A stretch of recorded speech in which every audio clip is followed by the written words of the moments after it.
Um, Welcome, everybody. This is the Hofstra University Museum of Art's Second Fridays program. Today it's a Japanese woodblock prints. Before I begin, I would like to ask everybody to leave their microphone on mute until after the presentation. You can certainly ask questions and make comments on the chat feature. And at the end of the presentation, we'll have plenty of time for question and answer. So this fall, while the galleries remain temporarily closed, we've created Second Fridays, a virtual program that focuses on different aspects of the permanent collection. So the museum's collection includes more than 5,000 works of art, spans American, European, African, Asian, Melanesian, Central and South America. So it's a very broad-ranging collection. About 1,500 works are available through our online database, through our website. And today we're going to talk about Japanese woodblock prints. The collection contains about 150 works of Japanese art. 75 of those are woodblock prints. So I'm going to talk a little bit about Japan because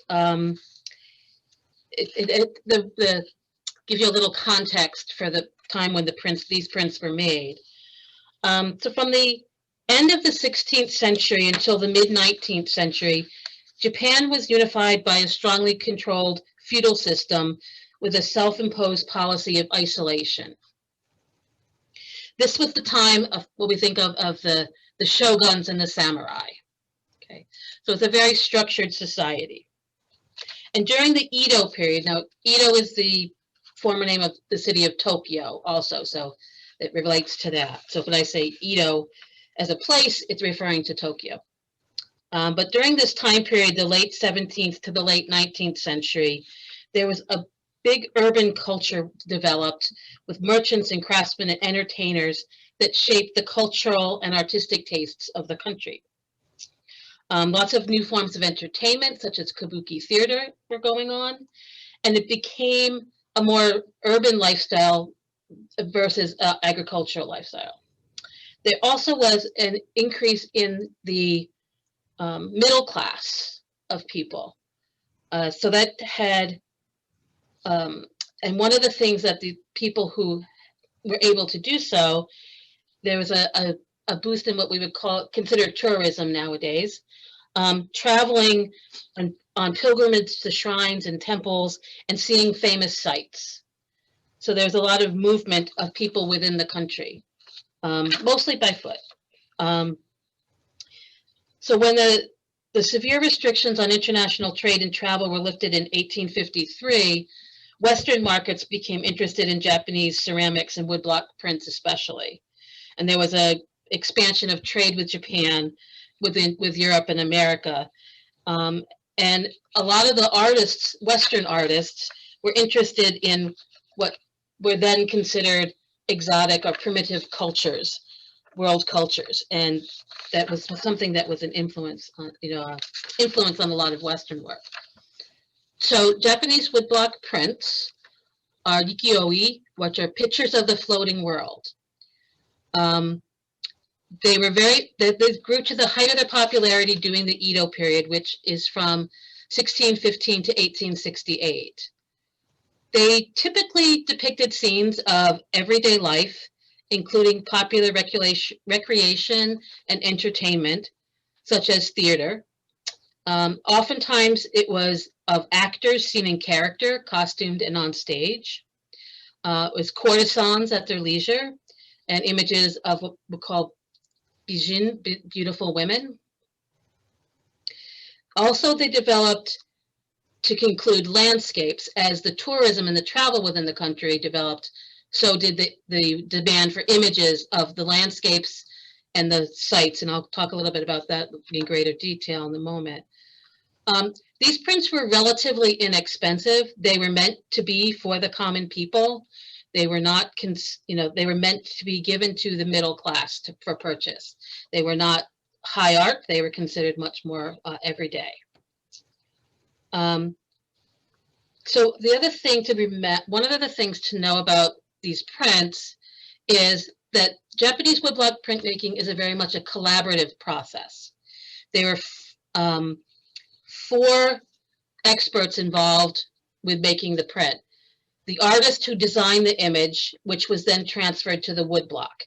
The artist is how we normally identify these prints as by the artist. The artist was unlikely to be the one who actually carved the block and printed it. It was very much, there were different craftsmen that did these different activities.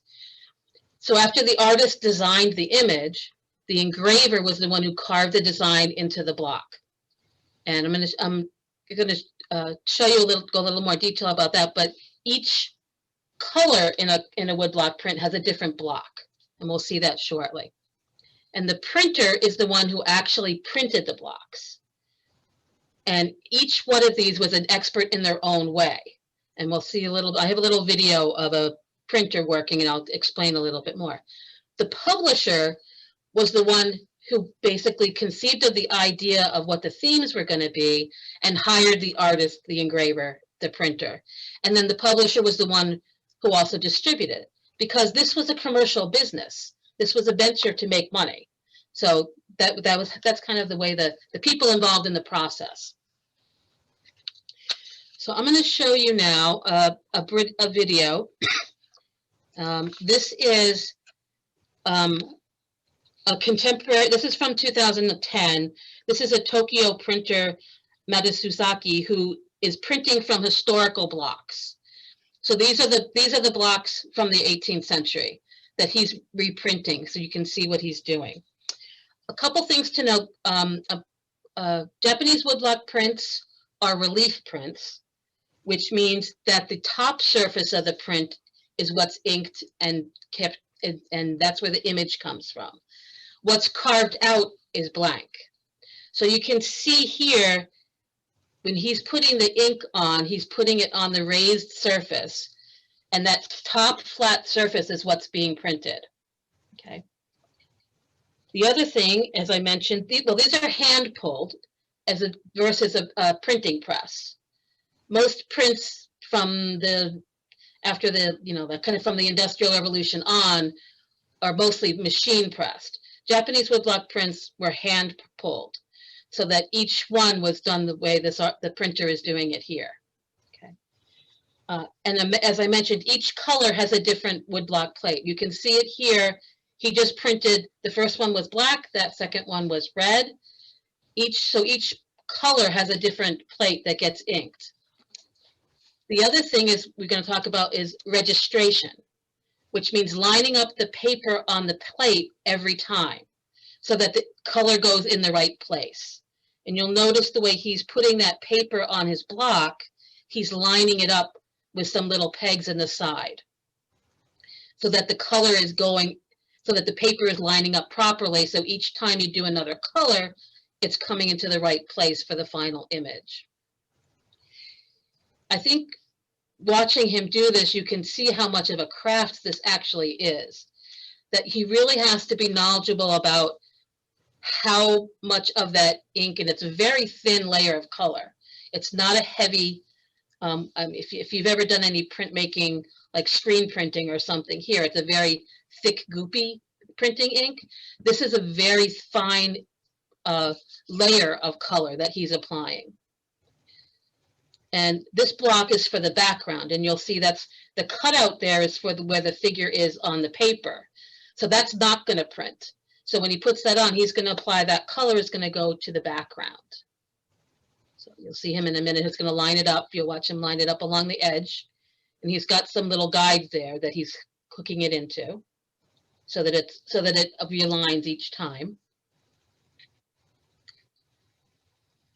And then, so because this is hand pulled, there's a lot of craftsmanship involved from the printer of how hard is he going to press, how long is he going to press. I mean, all those things make a difference for how that color goes from the block to the paper. So you'll see when he pulls this one off, he printed that color on the background for that one. And here he's putting a very fine powder on the surface, which just helps to set the colors. So you'll see it as he brushes it off, it's just a very, very fine powder. just kind of helps to set the surface with the colors to stay on. And then the next thing he's going to do is he's going to put the little cartouche, or little script box on. And you'll see in a moment he's going to change. He's brushing longer than I thought he was. So this, he's going to show you, do the next little part there where, and I'm going to explain briefly what this means, but so he's going to put a little text box on. So there's a very thin layer of black ink that's going on that section of the block. And then he's going to put that, register it again, line it up again.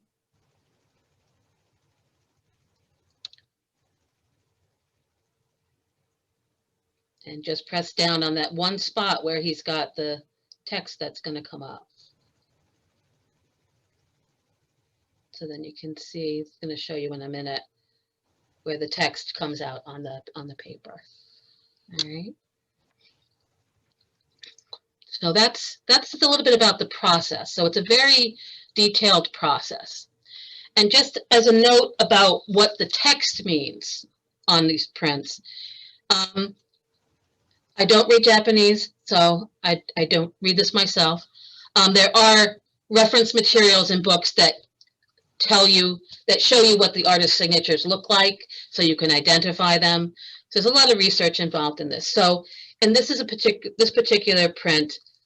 If you notice on the text on the upper left is the text that's going to describe what the subject matter is, who it is, if it's part of a series. So that's information about the subject matter. Down on the bottom right, in general, it moves around a little bit on different prints. There's the artist's signature, and below that there's a little symbol that means drawn by, that goes below the signature. So when you see this little symbol here, you know the text above it is the artist's signature, because this means draw by. And then there's a publisher seal, so you know who published it, because he's the one who's sponsored the whole project. And then this is a censor seal. From government censor seals were from about the 1800s on. The government started checking the drawings before they were printed. And this was to kind of prevent material that might be what they considered immoral, or maybe it was politically, not appropriate, or they didn't, so there was some censorship. The one thing that the censor seal helps us to do, though, is to really be able to date some of these prints more specifically, because we have dates of when the censor seal was, when that censor seal was active. So it can help us to date something so we know what it is. Now, not every print has every one of these different texts, but so this particular print this is from our collection. This is an actor on stage, and a couple things to note is the actors in these on stage would have all been men. They wouldn't have been women. So this is actually a man dressed up as a female character.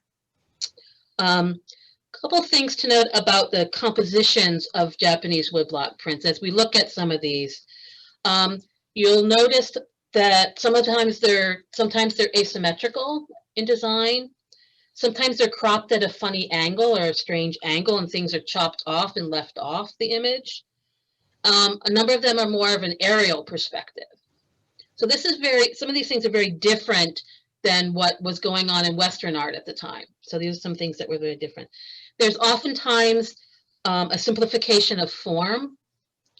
There's often areas of kind of more flat color. And a lot of times there's a bold outline around the image. This particular artist, Hokushu, did a number of prints depicting kabuki actors and illustrations for playbooks also. This print, when we did research on this print, we discovered that this print is actually part of a diptych. We only have the print on the right, but the diptych on the left is the actual full stage scene from this show, from this thing. So it's kind of interesting as you start to, you know, do research on some of these things, you can find out more about them. Whereas the full stage scene is on the left. We only had a part of it. So that's one of those things that as you do research, you can find out about that. Some of the color variations are due to a lot of different things. These could not have been printed at exactly the same time. Oftentimes there may have been, you know, as long as the wood blocks were good, they sometimes would continue to print. It could be time, it could be the type of ink, because the inks are not the same as inks we use now, which have a lot more color fastness and last longer. And it depended on the condition of when the print was stored and how it was stored.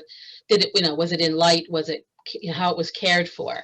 Will make a difference in the quality of some of the colors. Just so you've noticed the color difference between the two. So then let's see. So this is Kunisada, who was well known for doing actors on stage also. And this is one that shows the interior in the stage, but it's very kind of a cropped, funnily cropped image where you don't see the whole room. You're not quite sure where he is. Is he walking onto the stage? Is he coming from the side view? You're not quite sure exactly the location, but obviously it's an interior. But the focus is on the actor and this costume. The other thing to think about for Japanese people at the time, these were like their celebrity posters. You know, these were actors who did these roles that were very well known. And the reason that these were done and being sold is because people were collecting them. So when I talked to the college students about this, I always related to, you know, celebrity posters are things you put on your wall. This would be the same type of idea. And this one is another example, and this one's very much an action thing.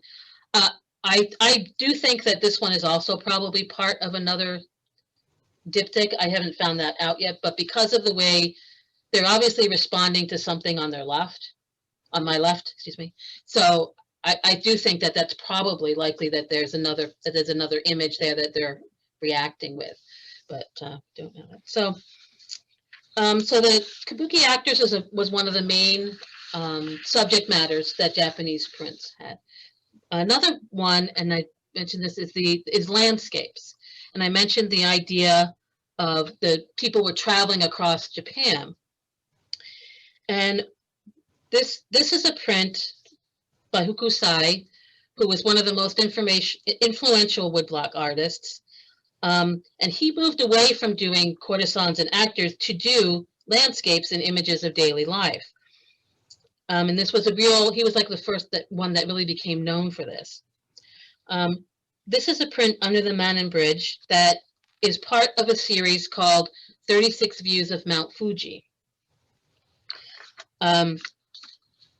As you can see in the print, Mount Fuji's in the background under the arch of the bridge there, a little bit to the left. Mount Fuji is a very important reference point in a lot of Japanese culture. It's one of the with the Shinto religion, it's very important in that religion. It's very emblematic of the country in a lot of ways.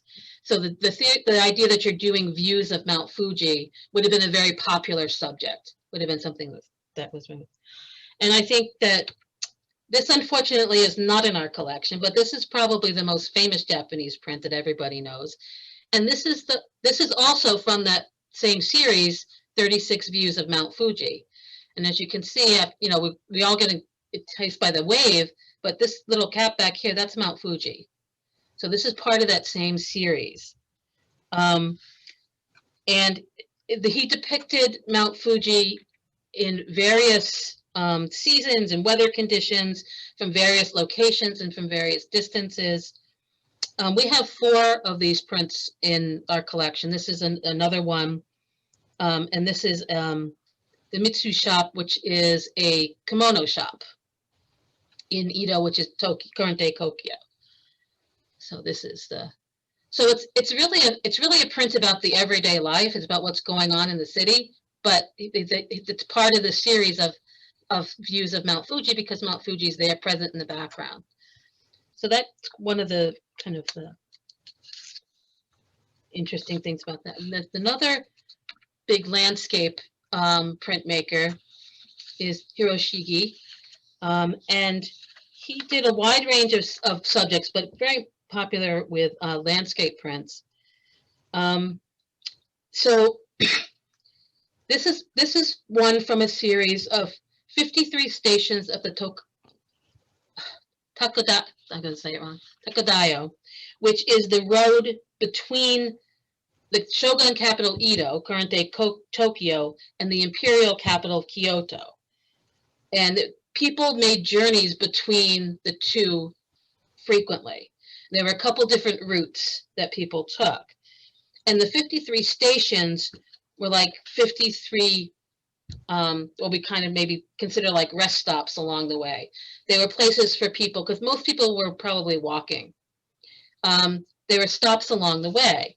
So what he did was he took imagery from each kind of stop, and people would be able to buy either the whole series or they could buy individual images as a kind of like a souvenir kind of thing. This one, I think, is shows his very creative design ability and his artistry by, it's very kind of whimsical, with the guy chasing his hat down the pier, running after his hat. It's obviously a windy day. You can see the cloak billowing on the figure on the right, and the tree branches kind of swaying, and the grass is kind of swaying, and this guy's running after his hat. That's kind of a, kind of and just a nice image, I think, of what it could be. And this is by the same artist, and this is the Kisokaido, which is another route. This is 69 stations of the Kisokaido, which is another route between Edo and Kyoto. So again, he's showing, he did this in contemporary with another artist, Eisen, and created a series together. With this, and as I said, this was another route between the two cities, which people traveled quite frequently. Okay. And then the third kind of major topic or theme of subject matter of the prints is images of women. Generally, they were probably courtesans, often shown at their leisure. This print is a little bit earlier than some of the other prints. So the coloration is a little bit softer. It's a little bit earlier in the development of the woodblock prints. And this one is, these are actually two very well-known popular dancers from Kyoto, and this was a print of them. So again, it would have been, people would have known who they are by looking at this, and they would have been, that's why they would have wanted to keep it. And then this artist, he was really the one, he started in the 1880s, really focusing on the beautiful women prints. He called this series True Beauties. We have a couple from this series in our collection. One of the ones I showed you earlier in the program was by him too. And one of the things that he was very specific about was the women always had these elaborate hairstyles, and the kimonos that they wore were very richly patterned and very colorful. And those are a couple of things that he was known for doing. So I'm going to just go on. Japanese woodblock prints had a strong influence. These were all traditional prints. The ones that I showed you so far were very much traditional prints from the 18th and 19th century. When Japan opens for trade in the mid-19th century, as I mentioned, a lot of Western artists, meaning American and European artists, were very interested in the Japanese artwork, especially the woodblock prints. This is, they were a lot of the artists at that time were looking for new ways to express themselves and moving away from truly academic work. And they looked at a lot of other cultures for inspiration, including Africa and Asia, and including Japan. this is Monet's house in Giverny, France. And if you can see on the bedroom wall, it's not, the photo's not great, but these are all Japanese woodblock prints in the bedroom of the house. He was very strongly interested in Japanese woodblock prints. They were interested in the things that I mentioned earlier, the idea of simplification of form, the coloration, and the kind of the different way of doing a composition where it might have been cropped more differently. A couple other artists that obviously I think just by looking at them you can see the Japanese woodblock print influence. On the left is a print by Mary Cassatt, was an American artist who spent a lot of time in Paris. Definitely, it's a contemporary European woman at a desk with a letter, but just the way the fabric of her costume is handled and the way the wallpaper in the background is handled is very much the way a Japanese woodblock print would be. And the one on the right is Almond Blossoms by Van Gogh. And again, it's that focus on the simplification, the focus on the pattern and the design would have been something that they would have got from that. And contemporary artists also still go back to what they're contemporary Japanese woodblock artists. This artist, Shimoi, excuse me, is creating woodblock prints in the traditional manner. And this is an interior. And this is a lightning. I was going to say. So she often takes things from kind of a contemporary perspective, and then they're updates them to her own interpretation. Whereas this is another kind of an interior, a building. You're not quite sure, are you on a stage? Are you looking over something? Is where you are? The lightning in this, there's actually I didn't put it here, but there's actually a traditional Japanese woodblock artist who did a print that used lightning in very similar way. So it's kind of like that, responding to some of the traditional aspects, but making it more contemporary. And also, this artist, this is Mount Fuji. So again, Mount Fuji becoming an important cultural icon and reusing that again, but it's a woodblock print, but it's very, very much in a contemporary manner. And then Takahashi, these are actually stencils on paper, they're not woodblocks, but he does prints of the contemporary kabuki theater. So very much based on what the woodblock artists were doing. So it's very much something that it's, even though the woodblock traditional Japanese woodblock printing was pretty much, was more in the 18th and 19th century, still has a lot of influence on artists today.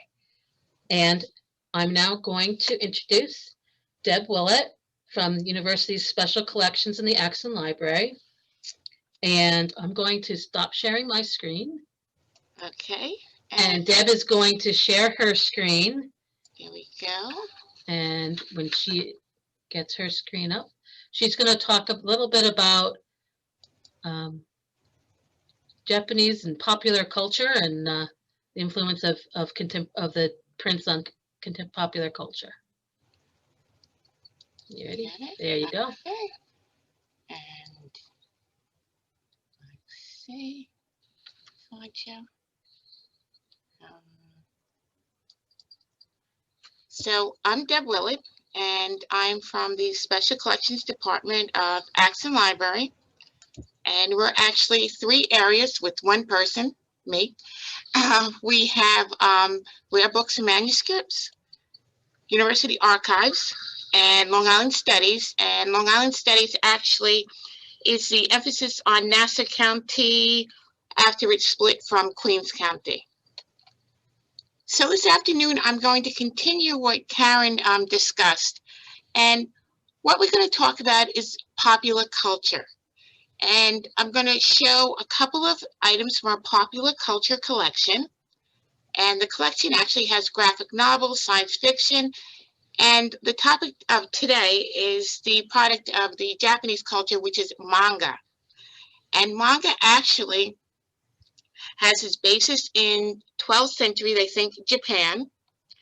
And it originates in scrolls. And what manga does is that it shows the, well, let's say it shows fantasy of Japanese culture. So it started, as I said, in the Edo period. And Hokusai, who did the 13 Beauties of Mount Fuji, actually had a manga series in the 1800s.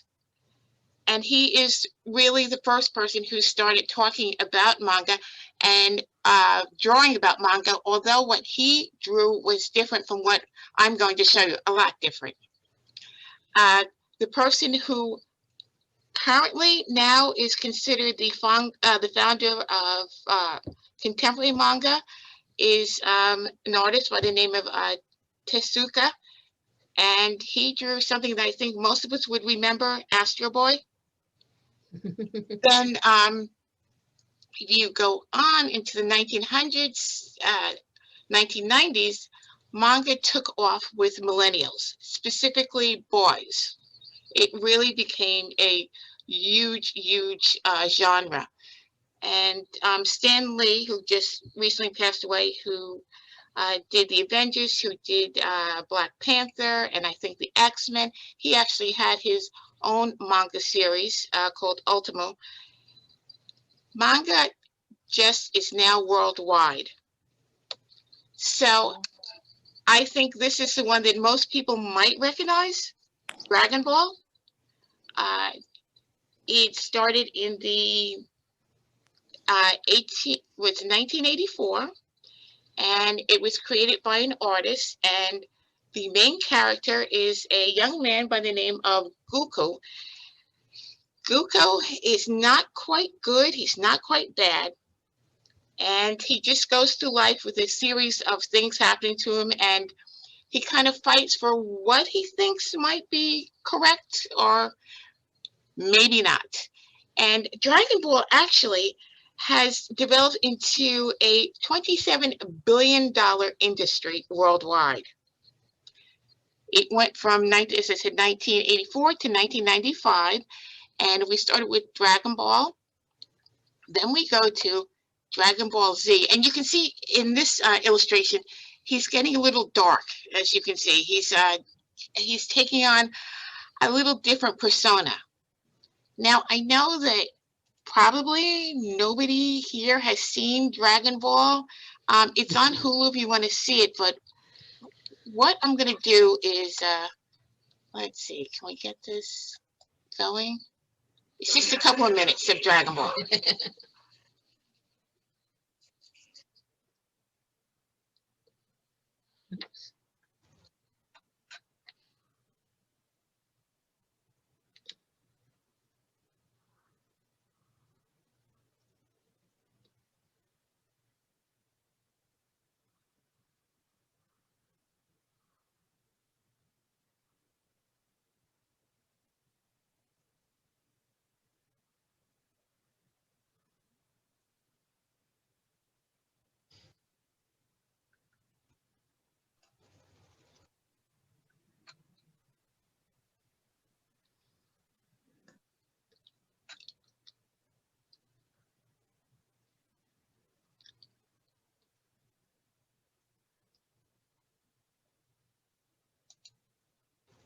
I'm going to stop this here because you can kind of see the correlation between manga and some of the woodblock prints. You can kind of see how the artistry kind of went and kind of flows through it, right? Please, okay. So Goku is the main character, and he fights different aliens. Sometimes he fights, sometimes with his family. He was given powers by his grandfather. He has a magic staff, and he also he travels sometimes on a cloud. So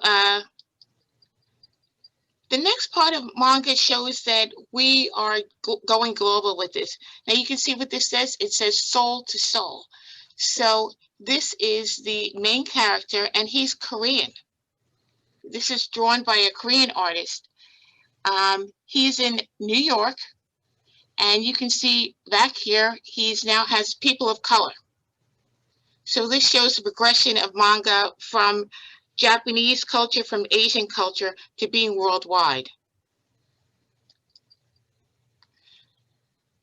To take this a little further, now we have women as the main characters, and because this is a thing, we now have vampires. So all the Twilight people now are happy. This manga series is actually written by Tony Wong, who is pretty famous, but he's from Hong Kong. So manga also developed in China, but it's called manhu. And it's, I think, okay, it's a probably example of cultural diffusion where you have one thing and it just spreads worldwide. And you can see that the main character, although he has Asian features, he also has blonde hair. You can see he is fighting a woman here who is one of the, she's a bad alien. But one of the things that makes this so kind of universal is the fact that, you know, the way that they're dressed, what they're doing, the fact that it is kind of violent, but this is something that appeals to millennials.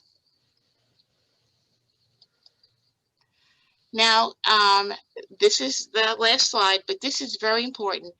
This magazine has all the graphic novels, and it has all the characters, the main characters in a manga. You see Dragon Ball, you see Beat. This is called The Prince of Tennis, and all these characters are really well known. But it's interesting that they think that this circulation on any daily basis, it's 2.4 million readers. So manga is such a, you know, such a far-reaching genre that started and really took off in the Edo period. I would normally invite everyone to come to the department and see these comics and look at them, but because of maybe next year you can come and visit. But I think that it's just important just to reiterate the fact of the Japanese culture has gone through so many different kind of, you know, going this way and going that way. But it's still, as you can see, I think you can still see, it's still alive and well, even in something that we probably don't really associate wood print and manga. Yeah. And let me just, I'm going to stop sharing. Okay. Thank you, Deb. That was good to add a whole nother element to what we're talking about and kind of go to the lasting influence of Japanese woodblock prints on culture. So we'd be happy to answer any questions. If you want to write them in the chat, that's fine. If you want to raise your hand, you know, do the reaction and raise your hand, we'll ask if you know, be happy to answer some questions. I'm going to go back and no, I'll wait till after. So does anybody have any? This presentation was based on an exhibition that we did about a year ago. So we had talked about some of these influences, and when we did the exhibition, we had the manga, some of the manga books up in the exhibition so people could see the relationship. If anyone else would like to see what else is in the popular culture collection, if you go to the special collections Hofstra University website, there's a listing of everything that we have about manga, popular culture, science fiction. So that's available for you to see. So Karen and Deb, we have a few questions Okay. coming in the Okay. chat. If we go back up to Carla Ash, she's asking, are there any shirakus? I'm not sure if I'm saying that correctly in the collection. And then there's several questions coming in now. Okay. Sharaku. Shiraku, I don't think so off the top of my head. Doesn't sound familiar to me, but we have 75 different woodblock prints, and I don't necessarily know each one, so I don't think so, would be my answer. Okay, and there's a really good question from Peter. Japanese reads right to left. When manga is translated to English, how are the panels arranged and which way do they read? Still read right to left. Oh. Yeah, it's interesting. They said, you know, because usually Japanese is read vertically. Yes. So it's still the manga is. In fact, I don't know if you can see this on the book. I don't think you can see this. Well, anyhow, on the book, it's the same way. It's right to left. So they kind of stayed true to their roots. And two interesting comments about the popularity. One, that there was a float in the Macy's Day Parade of Goku. I didn't, Yes. yeah, I didn't Yes. catch that. Rebecca and Larissa, a high school librarian, saying that they're extremely popular with high school students, the manga books. Yeah. As a by trade, I am a middle school history teacher, supposedly, but we always say we'll give the students anything to make them read. And those are the books that, yes, they're very, very popular. I mean, I don't really see the draw of them. I don't see the draw of watching the whole series on Hulu, but anything to make the students look at a different culture, we'll use. Yeah. For sure.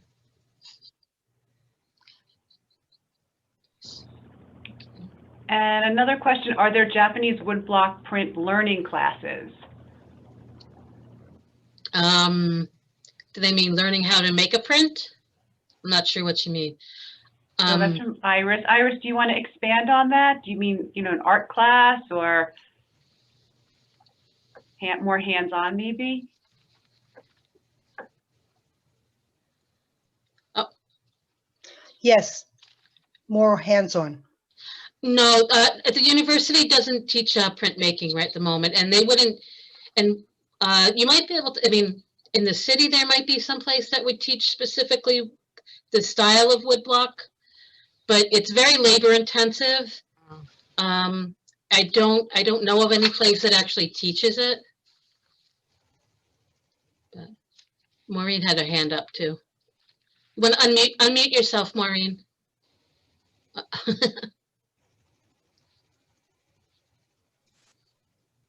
You hear me now? Yep, I got you. Yep. Yeah, our fine arts department used to offer a class in printmaking over the years ago.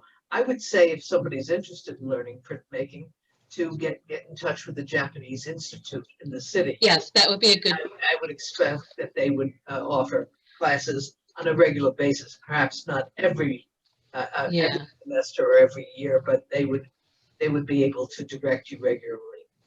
Yeah. Thank you. Thank you very much. Okay. Somebody else is raising it. Beth is raising her hand. Go ahead and unmute yourself, Beth. When it's not COVID time, Cassatt Community College does teach printmaking, and it's open to seniors over 60 or 65, doesn't cost anything. I took a couple of, I didn't do wood carving, but I did, you know, with linoleum blocks, which kind of gives a feeling of how to do it. So that's something when life returns to normal that to look into. It was very interesting. Yeah, the actual wood carving is very labor intensive and really hard. The linoleum blocks are a much softer surface to carve into. So, Randy, did you have a question? You want to unmute yourself, Randy, before you talk? Yep.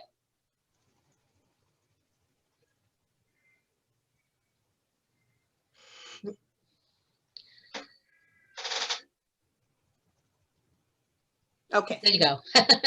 yes, thank you. Which school was that that offers the print making? Nassau Community College, Oh, and Yeah. thank you. it's free. Thank you. Yeah. Could I ask, once again, just to clarify the time with the manga, when did that come in? The traditional block making was from the hundreds of years ago, but when did the manga actually start? Well, As a- historically it started in the 12th century, but what we're looking at now, it started with Astro Boy 1952. That's the Okay. manga that That we're really, based on. Yeah. So that's the popular, but yes. yeah. as far back as the printmaking itself, manga was a side thing of it, kind of thing? Yeah. A branch of it? Exactly. And it ebbed and flowed with its popularity, but it really took flight with the Edo period. And the current manga started in 1952, but it started when the, as they call the father of manga, saw the comic books that the GIs brought over. I see. So that, yeah, that, This, So they kind of like, it's kind of a joint thing. The GIs brought something that they already knew about, but they adapted it to their own sensibilities. yes, thank you. Very interesting. So Yeah. a global kind of thing. Good. Exactly.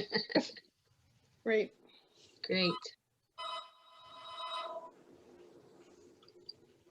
Okay, and just one more comment from Rebecca about how when you open a manga book and you read the page, how each book can kind of have a different layout. She was just kind of commenting. I don't know if you want to add anything to how it can be a different layout for reading each book. Absolutely. And they're because they're the graphic novels are usually episodes, and each episode is different. When you look at Dragon Balls, for instance, so he starts with this fight and then he goes and he does something else, and then you're like, okay, so what is he doing now? Like, where is he going with this? It's interesting to read, but it's not. I'm surprised that so many young men do read it, because you kind of have to pay attention to what you're reading and how you, Rebecca, as you're saying, and how you're reading it also. I have another question. Yes, Randy? Yes, I have a question. Is it are parents anti-manga? Like comic books, you shouldn't really read that. You should read real stuff. Parents have always said, and hide the comic books, or is it in that kind of, is it seen as a negative by the? Yeah, not really. Some of it is not for elementary school kids. We'll put it that way. Right. And because it's so popular that, it is accepted, but it is violent. Hmm. There is violence, but sometimes evil isn't vanquished. Yeah. But I have a feeling, because it really doesn't show drugs. I don't see any. It doesn't really show sex. It does show women as warriors sometimes, which is kind of a good thing. So, Mm-hmm. graphic novels, if it makes a kid read, Right. Yes. Thank you. Okay.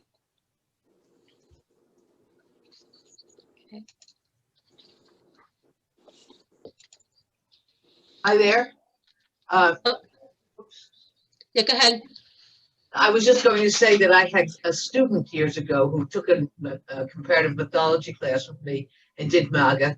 It was enormously popular. It was popular with the other students, and this kid went along to a big manga convention. Yes. Yeah. It's an enormously popular subculture.